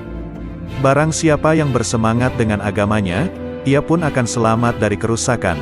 Dan barang siapa yang berlaku zuhud dengan urusan dunianya, niscaya kelak pahala Allah Subhanahu wa Ta'ala akan nampak indah di matanya. Tujuan dari ilmu adalah mengamalkannya, maka ilmu yang hakiki adalah yang terefleksikan dalam kehidupannya, bukannya yang bertengger di kepala. Jika engkau melihat seseorang berjalan di atas air dan bisa terbang di udara, maka janganlah kehebatan itu menjadikan kalian lengah dan terheran-heran kepadanya sampai kamu mengetahui secara persis atas apa yang dikerjakannya itu berlandaskan pada Al-Quran dan As-Sunnah. Jika rasa ujub menghinggapi aktivitasmu, maka lihatlah keridhaan siapa yang kau harapkan, pahala mana yang kau suka, sanksi mana yang kau benci. Maka jika engkau memikirkan satu di antara kedua hal ini, niscaya akan hadir di depan matamu apa yang sudah kamu lakukan. Bid'ah itu terbagi menjadi 2 macam, segala sesuatu yang baru dan tidak sejalan dengan Al-Quran, Sunnah, Atsar, Ijma itu merupakan bid'ah dalalah, bid'ah yang sesat. Sementara jika sesuatu yang baru itu tidak berseberangan dengan Al-Quran, hadis, atsar dan ijma maka sesuatu yang baru itu disebut bid'ah hasanah, bid'ah yang baik. Barang siapa yang dipancing untuk marah, namun ia tidak marah, maka dia tak ubahnya keledai, dan barang siapa yang diminta keridoannya namun tidak ridho, maka dia adalah syaitan. Tawadu adalah perkara yang sangat diidam-idamkan. Orang yang paling tinggi kedudukannya adalah mereka yang tidak melihat kedudukannya sendiri. Akan tetapi tawadu di hadapan orang yang tidak bisa menghargai orang lain merupakan bentuk kezaliman terhadap diri sendiri.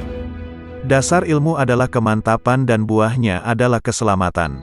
Dasar wara, menjaga diri dari sesuatu yang meragukan, adalah qanaah, menerima karunia Allah Subhanahu wa Ta'ala dengan dada yang lapang, dan buahnya adalah ketenangan batin. Dasar kesabaran adalah keteguhan hati dan buahnya adalah kemenangan.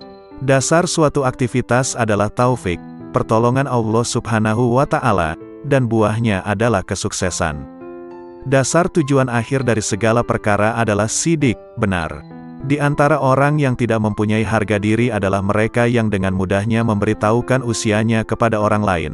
Karena kalau usianya lebih muda, tentu mereka akan menganggapnya rendah, dan jika usianya lebih tua, tentu mereka akan beranggapan bahwa ia sudah pikun. Siapa yang merasa bahwa dalam dirinya terkumpul dua cinta, cinta dunia dan cinta kepada penciptanya, maka ia telah berdusta. Jika kalian melihat kitab yang di dalamnya ada catatan tambahan dan perbaikan, maka lihatlah kebenaran yang ada di dalamnya. Terimalah dariku 3 hal. 1. Jangan berbicara panjang lebar tentang sesuatu yang tidak baik perihal sahabat Rasulullah Shallallahu Alaihi Wasallam, karena kelak Rasulullah Shallallahu Alaihi Wasallam nantinya yang akan menjadi seterumu. 2. Janganlah kamu sibukkan dirimu dengan ilmu kalam. Sesungguhnya aku telah melakukan kajian dengan ahli ilmu kalam dan mereka telah melakukan taktil, meniadakan sifat Allah Subhanahu wa Ta'ala. 3. Dan janganlah menyibukkan dirimu dalam nujum, ramalan dengan bintang. Sayyidina Al-Imam Qutbil Rabbani Syekh Abdul Qadir Al-Jailani, radhiyallahu anhu. Hai orang-orang yang lalai, secara terang-terangan engkau menentang Allah Subhanahu wa Ta'ala yang maha benar dengan bermaksiat kepadanya tetapi merasa aman dari siksanya. Ketahuilah tak lama lagi rasa aman itu akan berubah menjadi ketakutan, masa luangmu menjadi kesempitan, kesehatanmu menjadi sakit, kemuliaanmu menjadi kehinaan, kedudukanmu menjadi rendah, kekayaanmu menjadi kemiskinan. Ketahuilah, rasa aman dari siksa Allah Subhanahu wa Ta'ala Azza wa Jalla yang akan kau peroleh di hari kiamat sesuai dengan rasa takutmu kepadanya di dunia ini. Sebaliknya, ketakutanmu di hari kiamat sesuai rasa amanmu dari siksa Allah di dunia. Sayangnya, engkau tenggelam di dunia dan terperosok ke lembah kelalaian, sehingga cara hidupmu seperti hewan. Yang kalian ketahui hanya makan, minum, menikah dan tidur. Keadaan kalian ini tampak nyata bagi orang-orang yang berhati suci. Rasa rakus terhadap dunia, keinginan untuk mencari dan menumpuk-numpuk harta telah memalingkan kalian dari jalan Allah dan pintunya. Hai yang ternoda karena ketamakannya, andai kata kau bersama penghuni bumi bersatu untuk mendatangkan sesuatu yang bukan bagianmu, maka kalian semua tidak akan mampu mendatangkannya. Oleh karena itu tinggalkanlah rasa tamak untuk mencari sesuatu, rezeki, yang telah ditetapkan untukmu, maupun yang tidak ditetapkan untukmu. Apakah pantas bagi seorang yang berakal untuk menghabiskan waktunya memikirkan sesuatu yang telah selesai pembagiannya? Tabir penutup kalbumu tak akan tersibak selama engkau belum lepas dari alam ciptaan, tidak berpaling darinya dalam keadaan hidup selama hawa nafsumu belum pupus. Selama engkau melepaskan diri dari kemaujudan dunia dan akhirat, selama jiwamu belum bersatu dengan kehendak Allah Subhanahu wa Ta'ala dan cahayanya. Jika jiwamu bersatu dengan kehendak Allah Subhanahu wa Ta'ala dan mencapai kedekatan dengannya lewat pertolongannya, makna hakiki bersatu dengan Allah Subhanahu wa Ta'ala ialah berlepas diri dari makhluk dan kedirian, serta sesuai dengan kehendaknya tanpa gerakmu, yang ada hanya kehendaknya. Inilah keadaan fana dirimu, dan dalam keadaan itulah engkau bersatu dengannya, bukan bersatu dengan ciptaannya. Sesuai firman Allah Subhanahu wa Ta'ala, tak ada sesuatu pun yang serupa dengannya, dan dialah yang maha mendengar dan maha melihat. Anakku, pertama-tama nasihatilah dirimu, kemudian nasihatilah orang lain. Perhatikanlah dirimu, jangan mengurusi orang lain. Jangan mengurusi orang lain selama dalam dirimu masih ada sesuatu yang harus diperbaiki. Sungguh celaka, engkau mengetahui cara menyelamatkan orang lain. Engkau buta, bagaimana dapat menuntun orang lain? Hanya yang memiliki penglihatan tajamlah yang mampu menuntun umat manusia. Hanya orang yang mengenal Allah Subhanahu wa Ta'ala lah yang dapat mengembalikan manusia ke jalannya. Seseorang yang tidak mengenalnya, bagaimana dapat menuntun umat manusia ke jalannya? Kalian menghadiri majelis ilmu hanya untuk mencari jalan keluar bagi permasalahan duniawi kalian, bukan untuk mengobati penyakit hati. Kalian tidak mendengarkan nasihat para penceramah, tetapi meneliti kesalahan mereka, kemudian menghina dan menertawakannya. Kalian juga bermain-main dalam majelis. Sesungguhnya kalian sedang mempertaruhkan diri kepada Allah Subhanahu wa Ta'ala yang Maha Agung dan Maha Mulia. Segeralah bertobat, jangan mencontoh musuh-musuh Allah Subhanahu wa Ta'ala. Berusahalah untuk mengambil manfaat dari apa yang kalian dengar. Syekh Imam Al-Ghazali, radhiyallahu anhu. Renungkanlah pendeknya umurmu. Andai kata engkau berumur 100 tahun sekalipun, maka umurmu itu pendek jika dibandingkan dengan masa hidupmu kelak di akhirat yang abadi, selama-lamanya. Coba renungkan agar dapat beristirahat pensiun selama 20 tahun. Dalam 1 bulan atau setahun engkau sanggup menanggung berbagai beban berat dan kehinaan di dalam mencari dunia. Tetapi mengapa engkau tidak sanggup menanggung beban ibadah selama beberapa hari demi mengharapkan kebahagiaan abadi di akhirat nanti? Jangan panjang angan-angan, engkau nanti akan berat untuk beramal. Yakinilah bahwa tak lama lagi engkau akan mati. Katakan dalam hatimu, pagi ini aku akan beribadah meskipun berat. Siapa tahu nanti malam aku mati. Malam ini aku akan sabar beribadah. Siapa tahu besok aku mati. Sebab, kematian tidak datang pada waktu, keadaan dan tahun tertentu, yang jelas pasti ia datang. Oleh karena itu, mempersiapkan diri menyambut kedatangan maut lebih utama daripada mempersiapkan diri menyambut dunia. Bukankah kau menyadari betapa pendek hidupmu di dunia? Bukankah bisa jadi ajalmu hanya tersisa 1 tarikan dan hembusan nafas atau 1 hari? Setiap hari lakukanlah hal ini dan paksakan dirimu untuk sabar beribadah kepada Allah Subhanahu wa Ta'ala. Andai kata engkau ditakdirkan untuk hidup selama 50 tahun dan kau biasakan dirimu untuk sabar beribadah, nafsumu akan tetap berontak, tetapi ketika maut menjemput kau akan berbahagia selama-lamanya. Tetapi, ketika engkau tunda-tunda dirimu untuk beramal, dan kematian datang di waktu yang tidak kau perkirakan. Kehidupan seorang muslim tidak dapat dicapai dengan sempurna, kecuali mengikuti jalan Allah yang dilalui secara bertahap. Tahapan-tahapan itu antara lain, tobat, sabar, fakir, zuhud, tawakal, cinta, makrifat dan ridha. Karena itu seseorang yang mempelajari tasawuf wajib mendidik jiwa dan akhlaknya. Sementara itu, hati adalah cermin yang sanggup menangkap makrifat. Dan kesanggupan itu terletak pada hati yang suci dan jernih.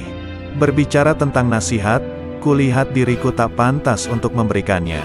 Sebab, nasihat seperti zakat, nisyabnya adalah kemampuan untuk memetik nasihat itu bagi dirinya sendiri.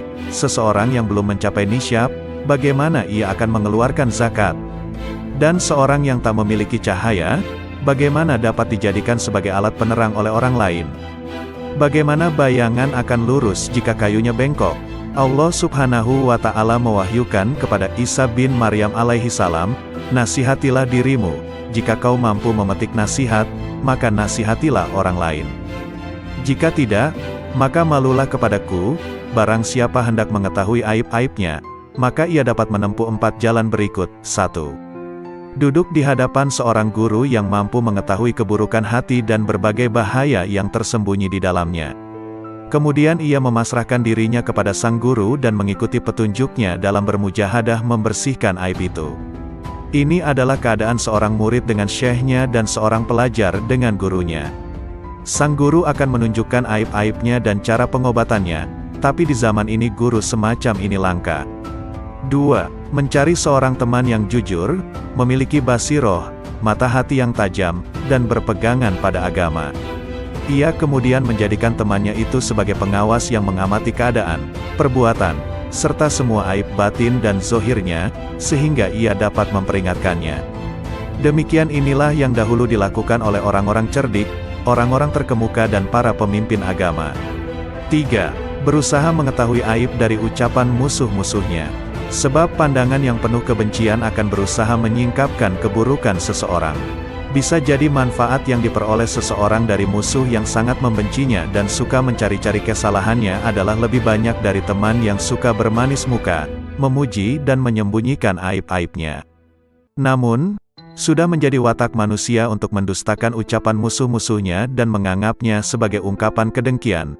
Tetapi, orang yang memiliki mata hati jernih mampu memetik pelajaran dari berbagai keburukan dirinya yang disebutkan oleh musuhnya. 4. Bergaul dengan masyarakat. Setiap kali melihat perilaku tercela seseorang, maka ia segera menuduh dirinya sendiri juga memiliki sifat tercela itu. Kemudian ia tuntut dirinya untuk segera meninggalkannya.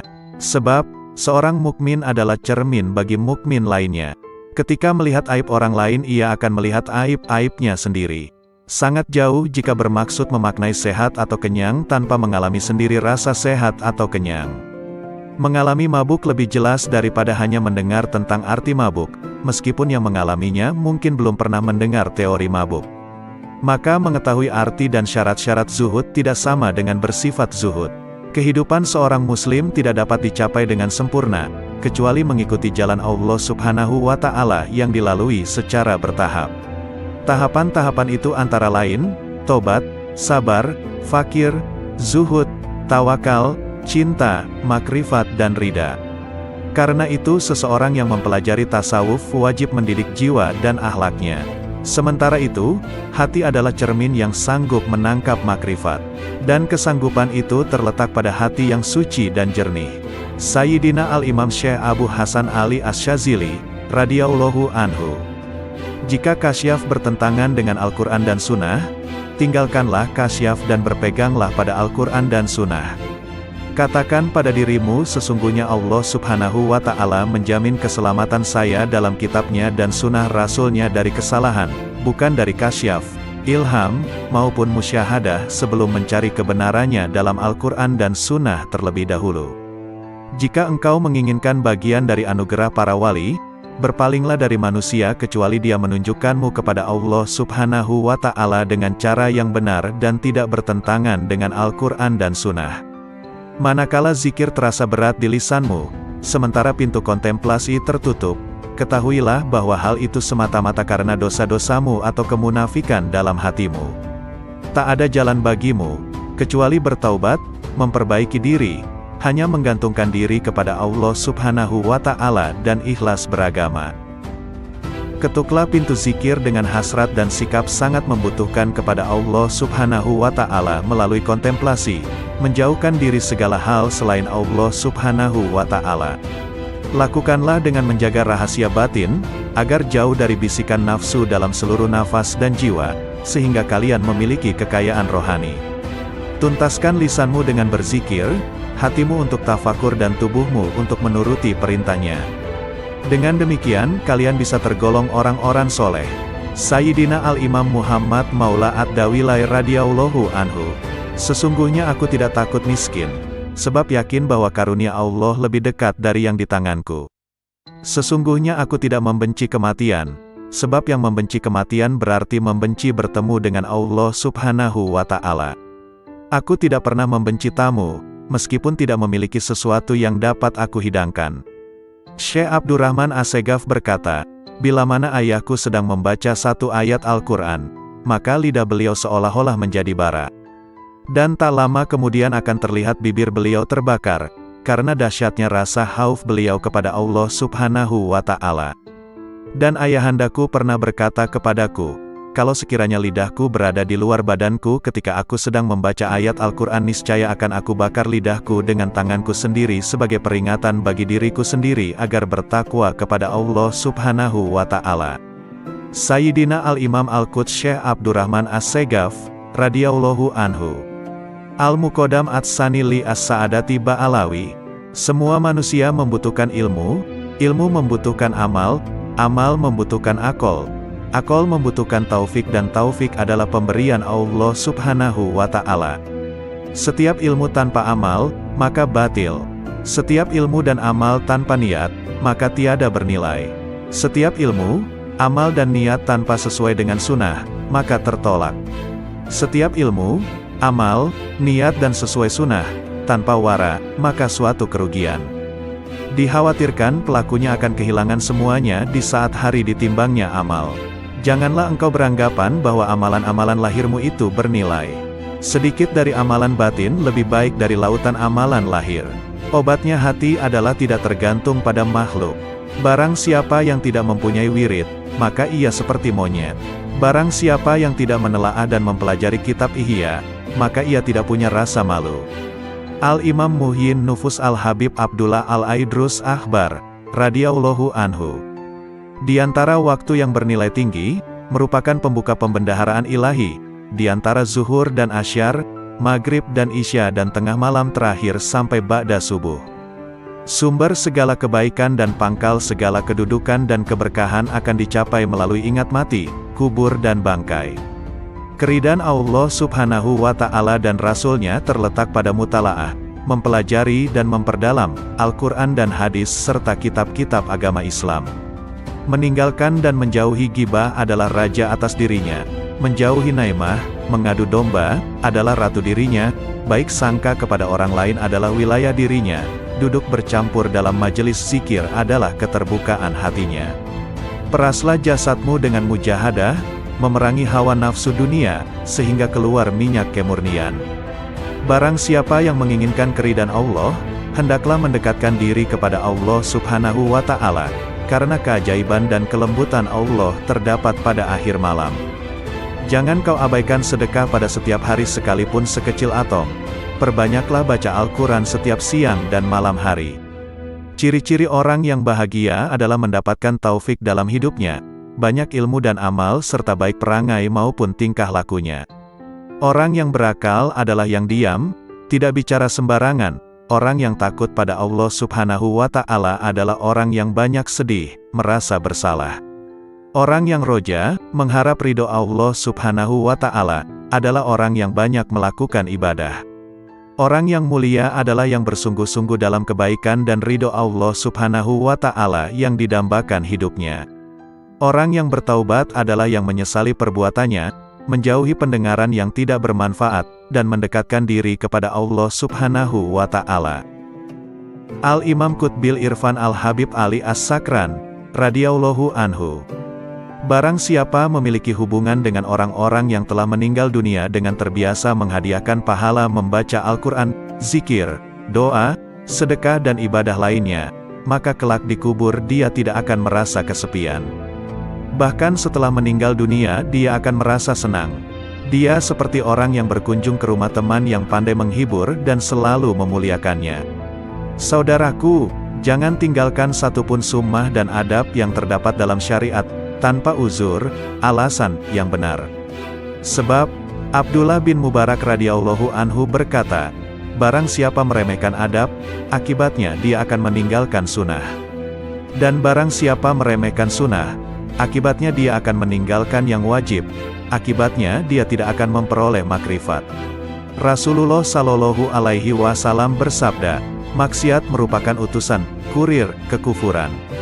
Memandang remeh hal-hal yang makruh akan mendorong seseorang untuk berbuat yang haram dan meremehkan yang haram akan mendorong seseorang untuk kufur. Oleh karena itu, wahai saudaraku, dengan berlandaskan sunnah dan hukum-hukum syariat, biasakan dirimu untuk menentang dan tidak mengikuti keinginan nafsu. Curahkanlah semua tenagamu untuk berjuang mendapatkan keridhaan Allah Subhanahu wa Ta'ala dan kesuksesan di hari esok. Al-Imam Qutbil Anfas Al-Habib Umar Al-Ettas, radhiyallahu anhu. Sumber-sumber ilmu tidak akan berkurang sedikit pun dari generasi terkemudian, akan tetapi pada umumnya mereka datang dengan membawa wadah yang bocor, sehingga tidak memperoleh ilmu kecuali sedikit. Sebagian orang yang datang dengan membawa bejana yang dapat mencukupi dalam waktu sebulan, ada juga yang mencukupinya hanya 8 hari, ada juga yang hanya mencukupinya sehari, tetapi ada juga yang dapat mencukupinya sepanjang hidupnya.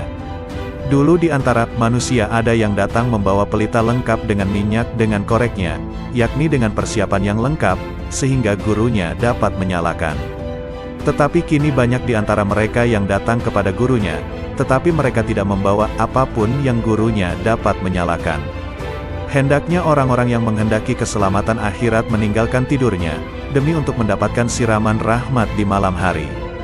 Hendaknya kalian senantiasa menghadirkan hati kalian kepada Allah Subhanahu wa Ta'ala dan hendaknya kalian bertawakal kepadanya sepenuh hati, sebab Allah Subhanahu wa Ta'ala mengetahui dimanapun kalian berada. Alangkah entengnya musibah dalam agama menurut kalian, padahal kalian tidak pernah menyatakan belasungkawa andai kata aku terlambat sholat berjamaah. Bila waktu sholat telah tiba, tinggalkanlah semua kegiatanmu, sebab Allah Subhanahu wa Ta'ala lebih pantas diperhatikan daripada yang lain. Janganlah terlalu peduli dengan dunia dan penghuninya dan janganlah merasa iri pula dengan pakaian atau makanan yang dimiliki oleh penghuninya. Yang dikatakan orang baik adalah seorang yang telah melewati pintu surga sampai masuk ke dalamnya. Perbanyaklah membaca istighfar dan alhamdulillah sebanyak mungkin setelah membaca maulud. Perbanyaklah baca istighfar dan solawat, karena keduanya adalah sebaik-baik zikir yang dapat menolong kesulitan di masa kini. Perhatikan kebiasaan baik yang engkau inginkan, wafat dalam kebiasaan itu, karena itu tetaplah dalam kebiasaan itu, dan perhatikanlah kebiasaan buruk yang engkau tidak inginkan wafat dalam kebiasaan seperti itu, karena itu jauhilah kebiasaan itu. Tentang sabda Rasulullah Shallallahu Alaihi Wasallam, seseorang ada kalanya beramal kebajikan-kebajikan sampai antara ia dengan surga hanya tinggal sejengkal, tetapi dalam ketentuan ilahi, ia ditetapkan sebagai penghuni neraka, sehingga ia melakukan perbuatan-perbuatan amal penghuni neraka, sampai ia masuk neraka. Seseorang ada kalanya beramal kejahatan-kejahatan sampai antara ia dengan neraka hanya tinggal sejengkal, tetapi dalam ketetapan ilahi, ia ditetapkan sebagai calon penghuni surga, maka ia beramal penghuni surga, sampai ia masuk surga. Pendapat Habib Umar Al-Atta tentang sabda Nabi Shallallahu Alaihi Wasallam di atas. Seseorang yang selalu mengerjakan amalan ahli surga, kebanyakannya akan masuk ke dalam surga, sebab perbuatan lahiriah adalah lambang perbuatan batiniah. Jika ia masuk ke dalam neraka, maka hal itu jarang sekali. Hal itu seperti orang yang jatuh dari tempat yang tidak terlalu tinggi, tentunya orang itu tidak akan berbahaya. Demikian pula seorang yang melakukan amal-amal ahli neraka, kebanyakannya ia akan masuk ke dalam neraka, tetapi jika ia masuk ke dalam surga, maka hal itu jarang sekali terjadi. Hal itu seperti orang yang jatuh dari puncak gunung, kebanyakan akan wafat. Al-Imam Qutbil Irsyad wal Bilad Al-Habib Abdullah Al-Haddad, radhiyallahu anhu. Sesungguhnya aku tidak ingin bercakap-cakap dengan masyarakat, aku juga tidak menyukai pembicaraan mereka, dan tidak peduli kepada siapapun dari mereka. Sudah menjadi tabiat dan watakku bahwa aku tidak menyukai kemegahan dan kemasyhuran. Aku lebih suka berkelana di gurun Sahara. Itulah keinginanku, itulah yang kudambakan. Namun, aku menahan diri tidak melaksanakan keinginanku agar masyarakat dapat mengambil manfaat dariku. Ketahuilah, amal yang bernilai tinggi adalah amal yang dianggap kecil dan dipandang remeh oleh nafsu. Adapun amal yang dipandang mulia dan bernilai oleh nafsu, pahalanya dapat sirna, baik karena pelakunya, amalnya itu sendiri ataupun karena orang lain yang berada sekitarnya. Di zaman ini kita harus berhati-hati, sebab zaman ini adalah zaman syubhat. Para ulama menyatakan, tidak sepatutnya seorang yang berilmu bingung membedakan yang baik dan buruk. Sebab, kebaikan dan keburukan adalah dua hal yang sangat jelas. Setiap orang dapat membedakannya. Seorang berilmu ketika harus memilih satu di antara dua kebaikan atau dua keburukan, maka dia akan memilih kebaikan yang terbaik dan meninggalkan keburukan yang terburuk. Ikut langkah-langkah ulama salaf, ulama terdahulu, akan membuahkan kebaikan yang amat besar, walaupun si pengikut bukan tergolong ahli batin. Tetapi jika ia serasikan langkahnya dengan ulama salaf, maka ia akan mendapatkan seperti apa yang didapat oleh mereka para salaf solihin. Jika satu zaman itu rusak, maka wajiblah bagi mereka yang hidup di zaman itu, untuk mengikuti jejak langkah ulama salaf solihin. Jika tidak mampu menyamakan diri dengan mereka dalam setiap langkah, paling tidak hampir menyamai mereka, sebab setiap orang dalam kehidupan itu harus memiliki panutan, imam, sedang orang yang tidak memiliki panutan, imam, maka panutannya adalah setan. Seorang murid, pencari jalan menuju Allah, tidak boleh menyakiti hati gurunya karena belajar dan ilmunya tidak akan diberi berkah. Ada kalanya seseorang murid, pencari jalan menuju Allah, diuji dengan kemiskinan, kepapaan dan kesempitan dalam kehidupan. Maka hendaknya ia bersyukur kepada Allah Subhanahu wa Ta'ala, disebabkan dengan hal tersebut di atas dan harus beranggapan berprasangka bahwa takdir kehendak Allah menjadikan Anda miskin, papa dan susah serta sempit sebagai sebesar-besarnya kenikmatan karena dunia adalah musuh Allah. Anda harus bersyukur, maka Allah akan mengangkat derajatnya sama dengan para nabinya, para auliyanya dan hamba-hamba yang soleh. Ketahuilah bahwa rizki itu telah ditentukan dan telah dibagikan oleh Allah Subhanahu wa Ta'ala.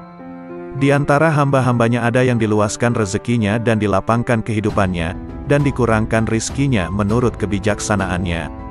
Bersifatlah qanaah, cukup, atas apa yang ditentukan Allah bagimu. Awas dan waspadalah dengan panjang angan-angan dan harapan tentang kehidupan di dunia, karena dunia akan menariknya untuk mencintai dunia, dan Anda akan terikat dengannya sehingga sukar untuk beribadat dan mengasingkan diri untuk menuju jalan akhirat. Aku tidak pernah melihat ada yang benar-benar memberi, selain Allah Subhanahu wa Ta'ala. Jika ada seseorang memberiku sesuatu, kebaikannya itu tidak meninggikan kedudukannya di sisiku, karena aku menganggap orang itu hanyalah perantara saja. Awas, jangan sekali-kali Anda mentaati syaikh, guru, itu hanya lahiriah semata, karena ketahuilah bahwa syaikh itu dapat melihat ketaatanmu padanya. Di belakangnya Anda membantah dan mendurhakai karena sangkaanmu, Anda sangka Allah tidak tahu kelakuanmu, sedangkan syekhmu itu dekat dengannya. Kalau Anda begitu akan mendapatkan kecelakaan, kesempitan dan kebinasaan. Bukankah Allah berjanji kepada barang siapa aku cintai maka penglihatannya adalah penglihatanku, pendengarannya adalah pendengaranku, mulutnya adalah mulutku, tangannya adalah tanganku dan kakinya adalah kakiku. Barang siapa memusuhinya atau menyakitinya, maka aku dan para malaikatku mengumandangkan perang terhadap dirinya. Persahabatan, pertemanan dan pergaulan memiliki pengaruh yang sangat kuat untuk membuat seseorang menjadi baik maupun buruk. Persahabatan dan pergaulan dengan orang-orang soleh dan berbudi membawa manfaat, sedangkan persahabatan dan pertemanan dengan orang-orang fasik dan durhaka membawa bahaya. Hanya saja manfaat persahabatan dengan orang soleh atau bahaya pergaulan dengan pendurhaka tersebut terkadang tidak tampak secara langsung, akan tetapi secara bertahap dan setelah